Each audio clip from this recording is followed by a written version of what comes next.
Hello साथियों, welcome to ji chills. आप सभी को टीम विक्रम का नमस्कार।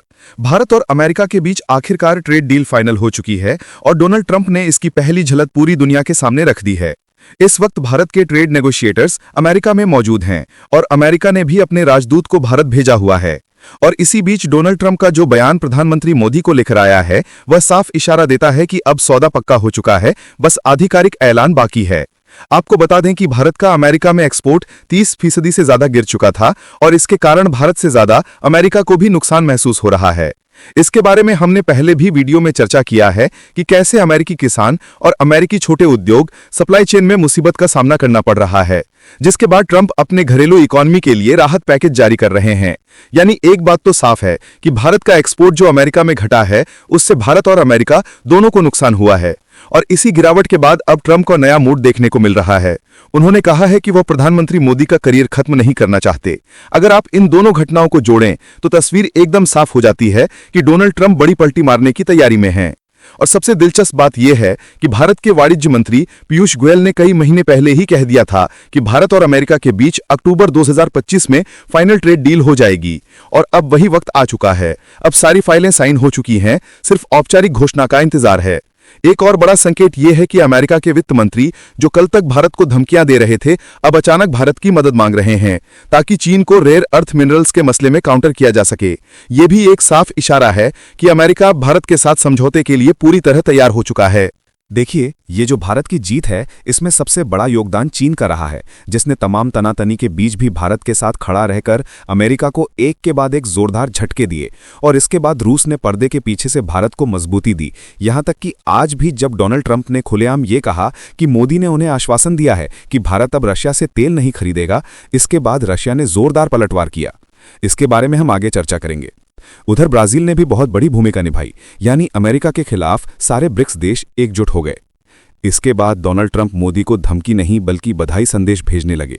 और अब इस बुरी कहानी में सबसे दिलचस्प मोड़ यह है कि अमेरिका के भीतर बैठे कुछ पूर्व मंत्री, अधिकारी, अर्थशास्त्री और विशेषज्ञ, जिन्होंने शुरू से ही ट्रंप के भारत पर टैरिफ लगाने के फैसले का विरोध किया था, उन्होंने लगातार दबाव बनाया।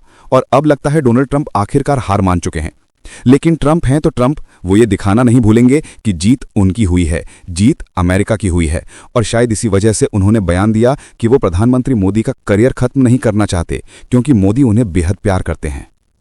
यहां पर ध्यान देने वाली बात यह भी है कि भारत ने जो रेड लाइन खींची थी, उस पर अंत तक डटा रहा, किसी भी कीमत पर झुका नहीं। अमेरिका के दबाव में आकर भी हमने ऐसा कोई फैसला नहीं किया जो हमारे किसानों को झटका दे सके। यही तो भारत की असली ताकत रही। आखिरी वक्त तक हमने अपने हितों से समझौता नहीं किया।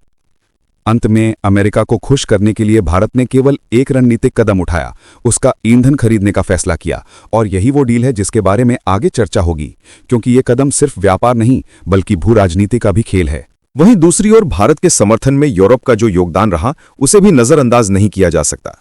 यूरोप के कई बड़े देशों ने, यहां तक कि ब्रिटेन ने भी भारत के साथ जबरदस्त समझौते किए और दुनिया के सामने भारत की अर्थव्यवस्था को सबसे खतरनाक और सबसे तेजी से उभरती हुई बताया। यह बयान ट्रंप के लिए सीधा करारा झटका था। यहां तक कि जब ट्रंप सरकार यूरोप के साथ मिलकर भारत पर टैरिफ लगाने की योजना बना रही थी, तब भी यूरोप ने ट्रंप का साथ नहीं दिया बल्कि भारत का समर्थन किया। यूरोप ने भारत पर 100% टैरिफ लगाने से साफ मना कर दिया, जिससे पूरी कहानी का रुख ही बदल गया। यूरोप का यह स्टैंड भारत के लिए गेम चेंजर साबित हुआ और अब माना जा रहा है कि अमेरिका भारत पर 50% नहीं बल्कि केवल 10 से 15% ही टैरिफ लगाएगा। यह कोई छोटी जीत नहीं बल्कि यह पूरी तरह से भारत की कूटनीतिक जीत है। भारत ने न रूस को खोया, न चीन से दुश्मनी बढ़ाई और न ही अमेरिका से टकराव लिया, बल्कि सबके साथ संतुलन रखते हुए बिजनेस के रास्ते पर आगे बढ़ने का फैसला किया। चलिए अब समझते हैं कि ट्रंप और रूस के बीच तेल को लेकर तनाव कैसे बढ़ा। तो अमेरिका के पूर्व राष्ट्रपति डोनाल्ड ट्रंप ने हाल ही में दावा किया कि प्रधानमंत्री नरेंद्र मोदी ने उन्हें भरोसा दिलाया है कि भारत अब रूस से तेल नहीं खरीदेगा, जबकि हकीकत इससे बिल्कुल उलट है।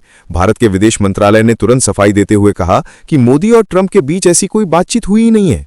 ये बयान सिर्फ अमेरिका की अपनी राजनीतिक कहानी गढ़ने की कोशिश थी, ताकि ट्रंप अपने देश में ये दिखा सकें कि उन्होंने भारत जैसे बड़े देश को झुका लिया है। ट्रंप ने यह भी कहा कि वो अगला कदम चीन पर दबाव डालने के लिए उठाएंगे, ताकि बीजिंग भी रूसी तेल खरीदना बंद करे। लेकिन इस बयान के कुछ ही घंटे बाद रूस ने बेहद सख्त प्रतिक्रिया दी। क्रेमलिन प्रवक्ता दिमित्री पेस्कोव ने ट्रंप के इस कदम को मुक्त व्यापार के सिद्धांतों पर हमला बताया और कहा कि रूस किसी भी देश को उच्च गुणवत्ता वाला तेल बेहद सस्ती दरों पर देने को तैयार है। उन्होंने इशारा किया कि यदि कोई देश अमेरिकी दबाव में रूस से तेल लेना बंद करता है तो वो अपने आर्थिक हितों को खुद नुकसान पहुंचाएगा। रूस ने तुरंत पलटवार करते हुए कहा कि भारत के साथ उसकी ऊर्जा साझेदारी भारत के राष्ट्रीय हितों के पूरी तरह अनुरूप है। भारत में रूस के राजदूत डेनिस अलीपोव ने साफ शब्दों में कहा कि भारत अपने नागरिकों और उपभोक्ताओं के हितों को सबसे ऊपर रखता है और ऊर्जा सहयोग भी उसी के अनुसार तय होता है। यानी रूस ने अमेरिका को यह साफ संदेश दे दिया कि भारत किसी तीसरे देश के दबाव में नहीं आएगा।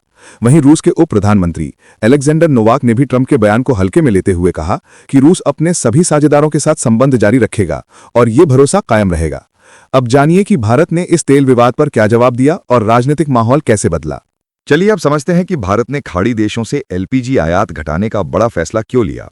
तो भारत ने अब एक बहुत ही रणनीतिक और दूरदर्शी कदम उठाया है, जिसके तहत उसने तय किया है कि आने वाले साल 2026 से अपने एलपीजी यानी लिक्विफाइड पेट्रोलियम गैस के आयात का बड़ा हिस्सा अब खाड़ी देशों से नहीं बल्कि अमेरिका से खरीदेगा।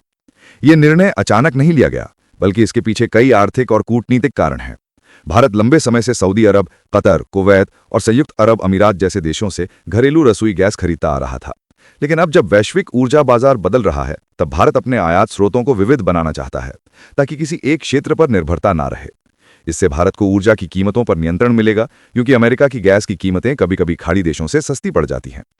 इसके अलावा भारत और अमेरिका के बीच बढ़ते व्यापारिक संबंधों के चलते ये कदम एक आर्थिक संतुलन बनाने की दिशा में भी उठाया गया है। प्रधानमंत्री नरेंद्र मोदी की वॉशिंगटन यात्रा के दौरान दोनों देशों ने ऊर्जा व्यापार को $10 अरब से बढ़ाकर $25 अरब तक करने का लक्ष्य रखा था। यह फैसला भारत की दीर्घकालिक ऊर्जा सुरक्षा और कूटनीतिक स्वतंत्रता दोनों के लिए अत्यंत महत्वपूर्ण माना जा रहा है। अब जान लेते हैं कि इस सौदे से भारत और अमेरिका के रिश्तों पर क्या असर पड़ेगा।